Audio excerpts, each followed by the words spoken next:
Wanted to pass this on. We were talking about this earlier, school choice and the roadblocks we run into in the state of Mississippi, but more specifically, it's in the Mississippi State Senate.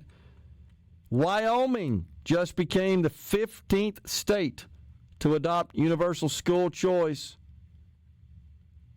Governor Gordon, I believe is his name, just signed the legislation.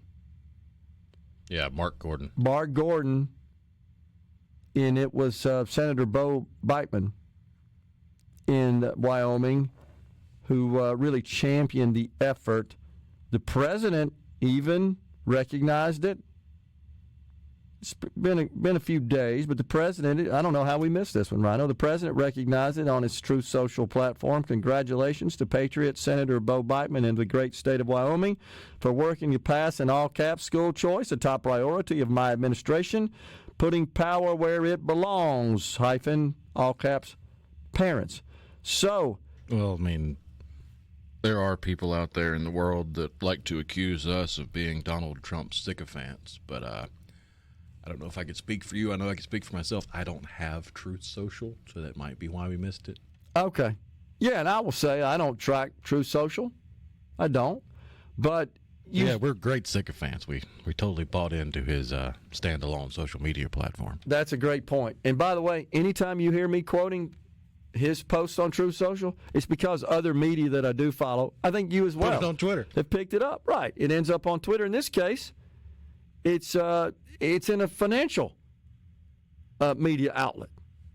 And this financial media outlet just happens to be a proponent of school choice. And included in this article, as we've talked about here on this program, is a map of the United States of America where the states that have passed school choice are shaded in the color red, all the other states in the color white. Guess which state is in the color white in the southeastern region of the United States?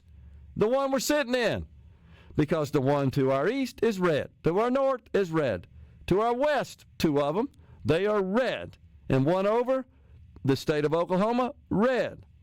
Florida, red. Georgia, getting close, hadn't gotten there yet. They're going to beat us to the punch. There ain't no doubt. So, is it fair to say that those who oppose choice in Mississippi that are Republicans are out of line, not congruent with the president? Is that a fair assessment? Yeah. I think so too. And again, I'm for it being done in a responsible, prudent, thoughtful manner. And I understand how complicated it is. And you heard me say yesterday, maybe it was the day before, that I believe this all boils down to race because the composition of our population is so closely balanced between white and black, and it makes it difficult. I don't want to label people as racist. I wouldn't do that. I believe that's a state in someone's mind and heart, and I don't pretend to know that. But I will point this out. You know, I've said before that it's really difficult to govern in Mississippi on many fronts because of this balance.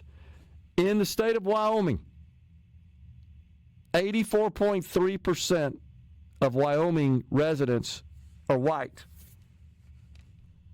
0.85% are black. Think about that.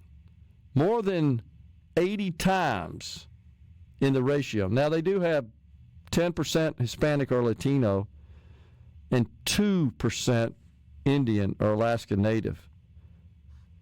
But I totally believe that that's what's driving this.